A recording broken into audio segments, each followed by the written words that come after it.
Assalamualaikum warahmatullahi wabarakatuh. Alhamdulillahirabbil alamin. Wassalatu wassalamu ala asyrafil anbiya'i wal mursalin sayyidina wa maulana Muhammad wa ala alihi wa sahbihi ajma'in, amma ba'd. Mustami'in mustami'at rahimakumullah. Sebelum kita belajar bersama pada kesempatan kali ini, marilah kita bersama-sama tawassul dengan harapan apa yang kita pelajari kali ini memberikan manfaat kepada kita semua. Ila hadratin Nabil Mustafa Muhammadin sallallahu alaihi wasallam wa ala alihi wa ashabihi wa azwajihi minal anbiya wal mursalin wa khususan ila muallif hadzal kitab Risalatul Siyam Syekh Ahmad Hamid Al-Qandali. Al-Fatihah.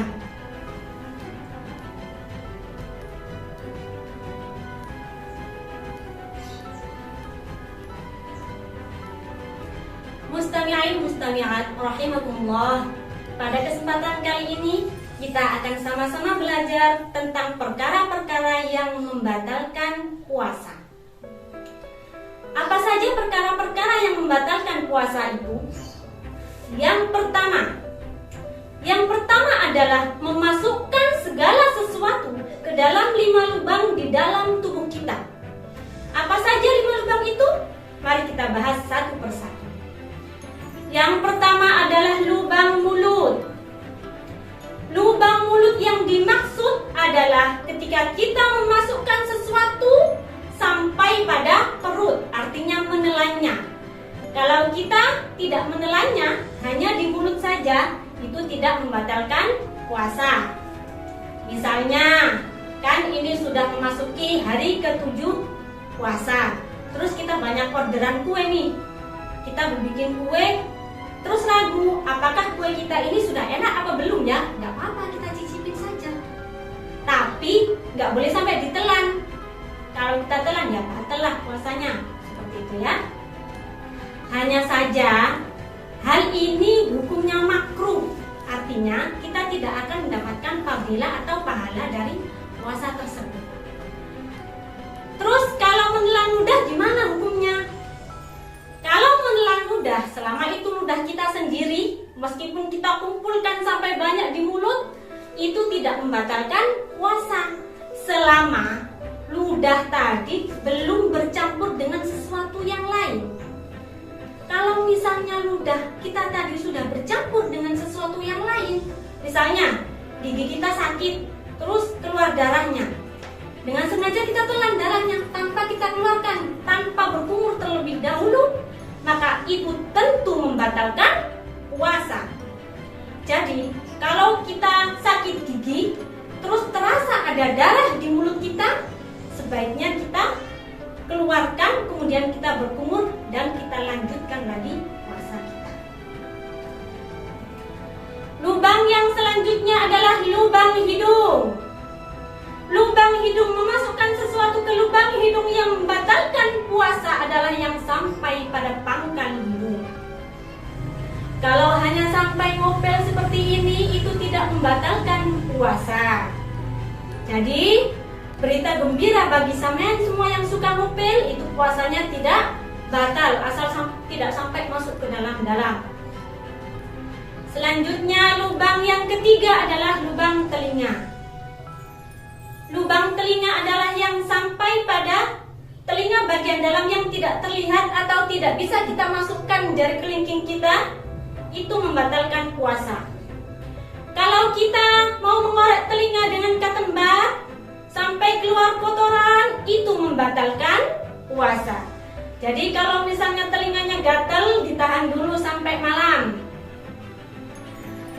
Lubang yang keempat dan kelima adalah lubang buang air kecil dan lubang buang air besar.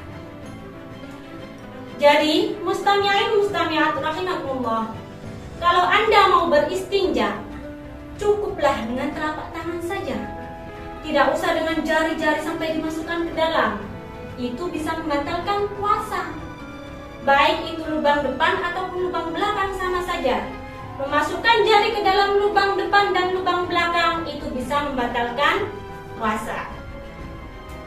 Sekarang perkara yang membatalkan puasa yang kedua adalah muntah dengan sengaja. Muntah dengan sengaja itu membatalkan puasa. Tetapi jika muntahnya tidak disengaja, itu tidak membatalkan puasa.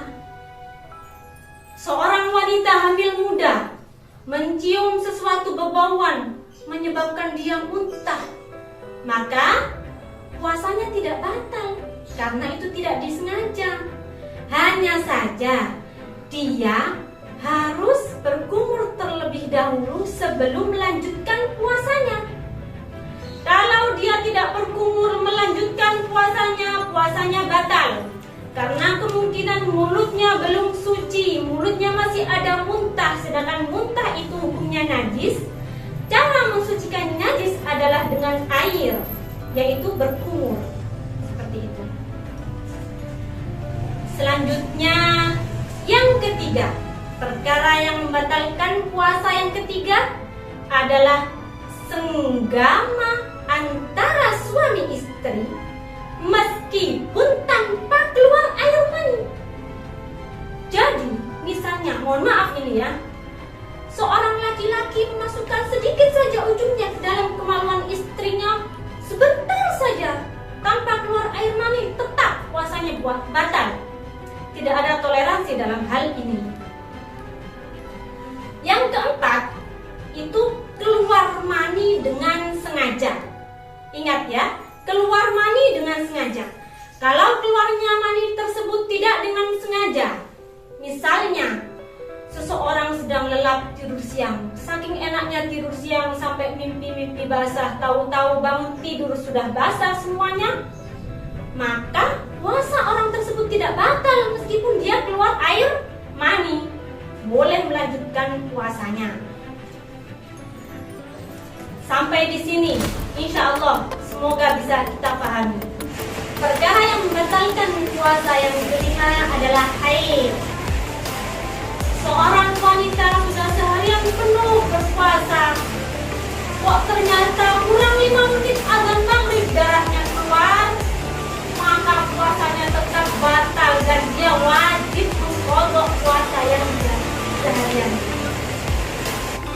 Perkara yang membatalkan puasa yang ke-6 dan 7 adalah nifas dan melahirkan. Seorang wanita sedang hamil tua, kemudian dia maksud hati tidak mau qadha puasa, apalah daya Tuhan berkehendak lain. Jam 3 sore keluar keputihan, kemudian diikuti sang jabang bayi, tetap saja dia harus mengqadha puasanya. Selanjutnya yang nomor 8 adalah gila. Dan yang terakhir adalah murtad. Murtad ini keluar dari Islam. Jadi misalnya banyak sekali tanda-tanda murtad dan tidak akan saya jelaskan di sini.